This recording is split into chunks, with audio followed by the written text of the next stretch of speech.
I want to improve the mood. You know what? Let's improve the mood with a bit of nostalgia. In case you are, your memory is a bit shaky. Today marks Friday, March 13th.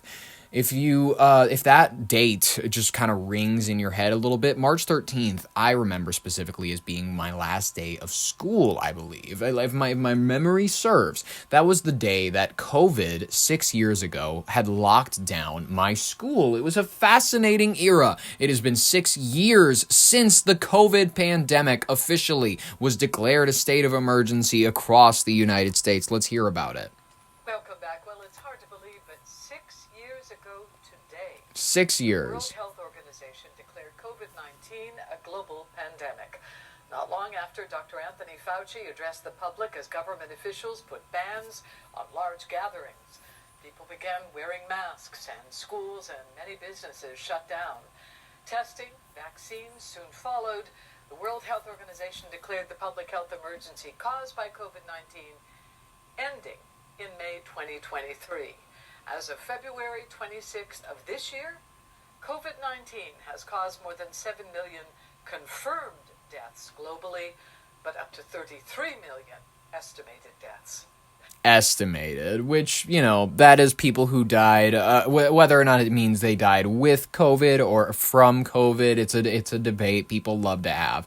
But 6 years later, ladies and gentlemen, people are still living with long COVID, in case you're not aware of it. It's a serious issue. 6 years since COVID-19 upended our daily lives, and while we continue to feel the aftershocks, March 11th was monumental. On this day in 2020, the World Health Organization declared COVID a global pandemic. The NBA suspended its season. President Trump announced a U.S. travel ban, and Tom Hanks tested positive for the virus. He is widely considered the first high-profile name to publicly announce a diagnosis.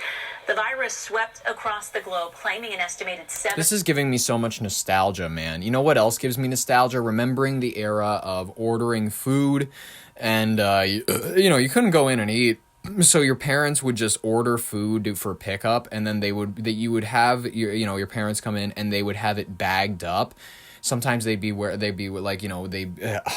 have their masks on walking into the house, and then they take them off, and then they go, "Don't touch the bag." And then it was this is looking back, we were so simple, you know what I mean? We didn't realize the extent.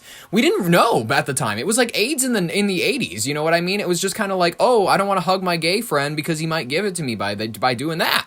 So, like, ladies and gentlemen, you have to forgive our primitive minds. When I was like, this makes perfect sense. When I was watching, my parents cut open a bag, they would peel it open with like these, I think I remember them wearing gloves at one point, and then taking the boxed food out. It was in these, obviously, the to-go containers, and then they'd go, "Don't touch the containers either." And then they'd unbox the container and then proceed to pour the container onto a plate and then dispose of all of the containers, and then they would wash their hands, have you wash your hands, and then they'd say, "Okay, now you can eat." That was eating out during the COVID era, and I miss it. I miss it so much.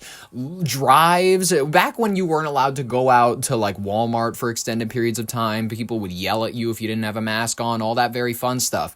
It was a good time for social and, signaling. Like, I'm a good person because I wear a mask. It was an awesome time for that. I'm sorry, I'm just going down a nostalgia hole. It's very fun for me. I loved the COVID era. I remember taking long drives because that was the only way that I could actually get out in the world for a while. I was in a middle America town, and you would just drive the main street and it would be empty. The stores were closed. No one was out driving. You were like the Walking Dead. It was like the world was standing still. Even in small town America, it was a beautiful sight, and I miss it. And I kind of wish that we could have like maybe one more in a couple years. Maybe not as many people need to die, but honestly, selfishly, I did admit that, like, when I was back in the workplace with people, when I was hanging out with people again, when I was forced to see them out in the normal world, I kind of did, in my heart of hearts, go, man, I wish that it had taken out maybe a few more percentage points of the population, because there's a lot of folks out there, ladies and gentlemen. There's a lot of people on this planet, and no, I'm not gonna go for any further with that thought. We're done. Million lives. Social distancing and masks may have faded away, but COVID variants still circulate, and many people who haven't been infected in years are still dealing with symptoms. It's called long COVID. Fox 13's Evan Axelbag is in the newsroom with the impact some are still feeling. Oh boy. Haley, even 6 years later, some still get grim reports from their doctors. Almost everyone in America was infected by COVID, and for about 10% of those patients, more than 30 million people, the impacts are being felt in their everyday lives. I still know people who can't smell. Julie Talamo doesn't miss masks, because sometimes she still needs one. I'm a bit of a germaphobe now. I'm afraid to go in big crowds. Oh, she has purple dyed hair. I'm sorry. She is of a certain age. I understand you do it for like however long, maybe into your 30s, 40s. You know, you're experimental, you have fun, you're young and whatnot. I'm not saying you're not allowed to have fun when you're old, but man, she, just the image it communicates when you're, in your older age and you're still going out buying the box dye and whatnot. Not even like if you're upkeeping, if you're just dyeing your roots and whatnot, I get it. But if you're going out there with like orange, if you're going out there with like a yellow, you know what I mean, and your natural color is like brown, it's disastrous. It's like it's undistinguished. It doesn't communicate style. It doesn't communicate. I've lived a weary life. I've lived a life of lessons. It doesn't communicate that of a very well informed adult. I'm not saying this categorizes this woman in any way, but I'm saying maybe take her opinion with a teensiest, beansiest grain of salt. Because I'm afraid of getting sick. The Port Richey resident got COVID in 2022 and to this day has nodules in her lungs, experiences shortness of breath, and sees a doctor twice a year. He walked in immediately and said, oh, well, this is your problem. You have asthma, you have chronic lung scarring, this is going to be your life. I can't do physical things I used to do. Her case is among the approximately 30 million that became long COVID. More than 300 million Americans got COVID, and 1.2 million died. Dr. John Morrison of Advent Health says he sees 3 long COVID patients a month. They mostly have fatigue, breathing and sleeping trouble, and headaches. This particular virus is insidious in the fact that it just really revs up the immune response and it doesn't stop. Most of the symptoms are treatable and are often made less severe if a patient was vaccinated for COVID before getting the virus. Dr. Michael Tang, a virologist at USF, says one lingering COVID effect is a positive one, and that is that knowledge of Myrna vaccines exploded, given they... I'd actually have to disagree with this just anecdotally. Sorry, though, I'm just going to give you my personal, honest experience. The worst of COVID. I had COVID both before and after the vaccine came out.